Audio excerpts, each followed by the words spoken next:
لقرآنی پڕبەرەکەت و بەخششدا لە 5 سوورەتدا سەرزەنشتی کافرەکانی کردووە کە شوێرانە شوێن کوفر و شیرکی باب و باپیرانیان کەوتون.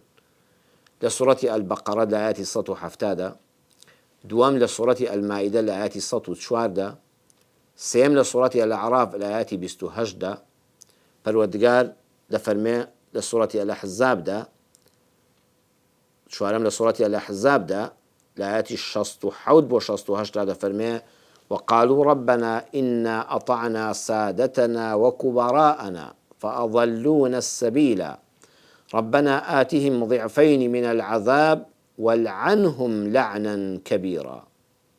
ئەوانە کە دەچنە جەهەنەمەوە دەڵێن پەروەردگارە ئێمە گوێڕایەڵ بووین، شوێرانە شوێنی بەرپرسەکان و گەورەکانی خۆمان کەوتین، ئەوانیش بەڕاستی گومڕایان کردین، ڕێگایان لێ بزر کردین. پەروەردگارە داوات لێ دەکەین لە تۆڵەی ئەوەدا کە ئێمەیان سەرگەردان کرد، هەم تاوانی خۆیان هەم تاوانی سەرگەردانکردنی ئێمە کە شوێرانە ئێمە شوێنیان کەوتین، دووچەندانە عەزابی جەهەنەمیان بۆ زادکە و خوا لە لعنەتیان لێ بکە، لعنەتێکی گەورە و لە ڕەحمی خۆ دووریان خەوە.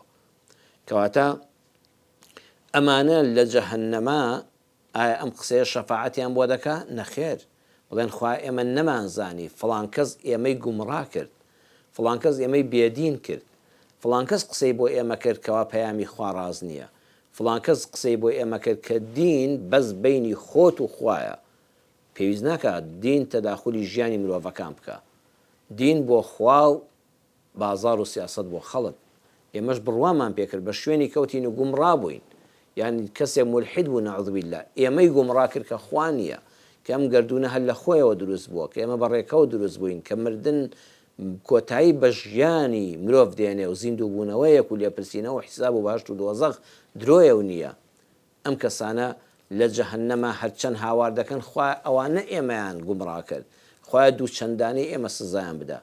بەڵام ئەم قسەیە نایخوا، ئەوانەی کە ئەوانیان گومڕا کردووە سزای قورسی خۆیانیان هەیە، بەڵام ئەو کەسانەی شوێنیان کەوتبوون ئێستا لەوێ داندەنێن بە هەڵەی خۆیاندا، تازە شکواکەیان، ناڵینەکەیان، داواکاریەکەیان سوودێکیان پێ ناگەیەنێ. بۆیە قورئان دەفەرمێت دەبوایە چاوت بکردایەوە، لە دنیادا شوێنی نەکەوتیایە، نەک کە چوویتە جەهەنەمەوە ئەمجا ڕاستیەکانت بۆ دەرکەوتن دام بە هەڵەی خۆتا بنەی.